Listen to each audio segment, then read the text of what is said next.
এই মুহূর্তে আমরা উপস্থিত হয়েছি মোহনপুর কাটাখাল নদীর পার্শ্ববর্তী এলাকাতে এবং দেখতে পাচ্ছেন এখানে উপস্থিত হওয়ার পর থেকে দেখছি কাটাখাল নদীর জলস্তর তীব্র হারে বৃদ্ধি পাচ্ছে। ঘন্টায় 4 থেকে 5 সেন্টিমিটার জল তীব্রভাবে বেড়ে চলেছে নদীতে এবং যেখানে আমরা উপস্থিত হয়েছি সেখানে কিছুক্ষণের মধ্যে জল প্রবেশ করতে পারে বলে সম্ভাবনা রয়েছে।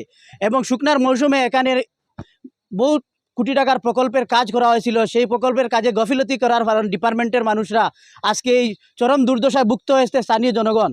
এবং আমরা সেখানে আজকে উপস্থিত হয়েছি, দেখতে পাচ্ছি যে ভয়াবহ দৃশ্য কাটাখাল নদীর এবং জলের হার তীব্র স্তরে বৃদ্ধি পাচ্ছে। যদি সেইভাবে জল বৃদ্ধি পায় তাহলে 8-10 ঘটিকার ভিতরে জল প্রবেশ করার বিরাট সম্ভাবনা রয়েছে।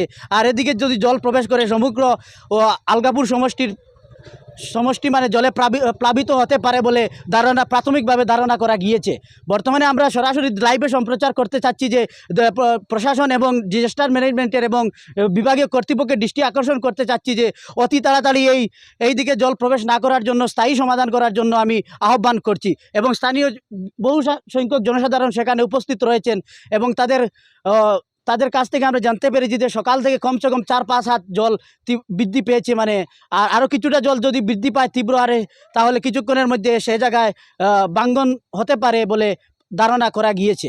এবং আমি ক্যামেরা পার্সনকে অনুরোধ করছি এই ভয়াবহ দৃশ্য ক্যামেরাবন্দি করার জন্য।